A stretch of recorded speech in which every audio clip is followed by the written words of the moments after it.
दावा किया जा रहा था कि मोदी सरकार ने टूरिस्टों को अनाज छोड़ दिया, लेकिन अब दावा नहीं बल्कि खुफिया एजेंसी की रिपोर्ट जारी कर दी गई है कि सिर्फ अनाज नहीं छोड़ा बल्कि आतंकी हमले का इंटेल होने के बावजूद खतरे में छोड़ दिया।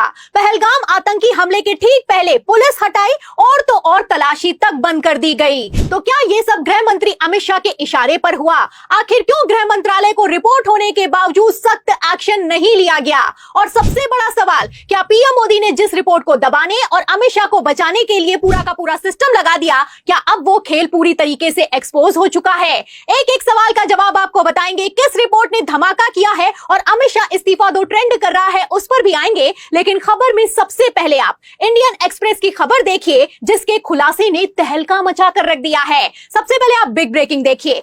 इस खबर में लिखा हुआ है कि days before Pahalgam massacre there was intel alert attack on tourist top officials. मतलब खबर में साफ लिखा हुआ है कि पहलगाम नरसंहार के कई दिनों पहले खुफिया जानकारी सामने आ गई थी कि टूरिस्टों पर अटैक होगा, लेकिन फिर भी 56 इंच के नाम पर छाती ठोकने वाली सरकार टूरिस्टों को नहीं बचा पाई। अब इससे बड़ी नाकामी क्या होगी आप समझ सकते हैं। आपको बता दें कि रिपोर्ट है, खुफिया जानकारी है, सीक्रेट इंटेल है, सब कुछ है, लेकिन फिर भी 27 मासूमों की पहलगाम हमले में जान चली गई है। अब किसकी चूक से ये जान गई है और इस चूक की लापरवाही के लिए कौन जिम्मेदार है, सवाल खड़ा होता है। आपको बता दें इंडियन एक्सप्रेस की खबर में साफ लिखा हुआ है कि 10 से 15 दिन पहले खुफिया जानकारी निकलकर सामने आ गई थी। एक्शन भी हुआ, लेकिन एक्शन के नाम पर साउथ कश्मीर के होटल्स में सुरक्षा व्यवस्था को बढ़ा दिया गया, तलाशी भी ली गई, सुरक्षा व्यवस्था भी बढ़ा दी गई और तो और सेना ने मोर्चाबंदी भी की। लेकिन जिस दिन पहलगाम आतंकी हमला हुआ उसी दिन सब कुछ बंद कर दिया गया। जी हाँ, चौंकाने वाली खबर निकलकर सामने आई है कि 22 अप्रैल को तलाशी बंद कर दी गई और तो और सेना की सुरक्षा को भी हटाया गया।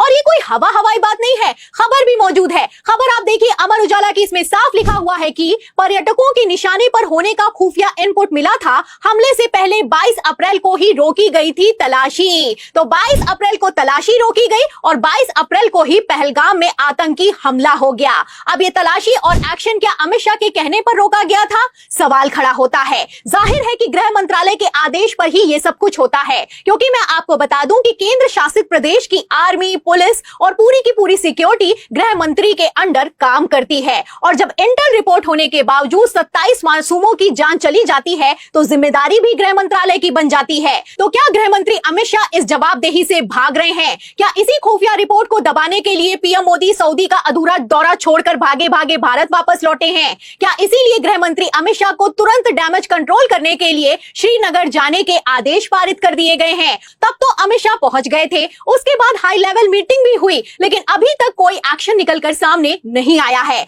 उल्टा किसकी चूक है और कहां पर चूक हुई है, इसका भांडाफोड़ जरूर हो गया है। इसी पर मैं आपको बता दूं कांग्रेस भड़की है और कांग्रेस प्रवक्ता सुप्रिया श्रीनेत्र ने खबर को शेयर करते हुए लिख भी दिया है कि 2 हफ्ते पहले खबर थी कि प्रधानमंत्री मोदी की 19 अप्रैल की कश्मीर यात्रा मौसम खराब होने के कारण स्थगित हुई। अब अधिकारियों का कहना है कि 19 अप्रैल के आसपास पर्यटकों पर हमले की खुफिया जानकारी पहले से ही थी। फिर इस इंटेलिजेंस के बावजूद निर्दोष पर्यटकों के लिए कोई सावधानी क्यों नहीं रखी गई? तो सवाल किया जा रहा है। आप देख सकते हैं कि स्पेसिफिक जानकारी थी कि टूरिस्टों पर हमला होगा, लेकिन फिर भी 2000 टूरिस्टों पर एक भी जवान को तैनात नहीं किया गया। और क्यों नहीं तैनात किया गया, सवाल खड़ा होता है। अगर एक भी सेना का जवान वहां पर मौजूद होता तो ये घटना कभी नहीं होती, क्योंकि आतंकी जानते थे कि वहां पर सेना मौजूद नहीं है, इसीलिए सेना की वर्दी में मासूमों को निशाना बनाया गया।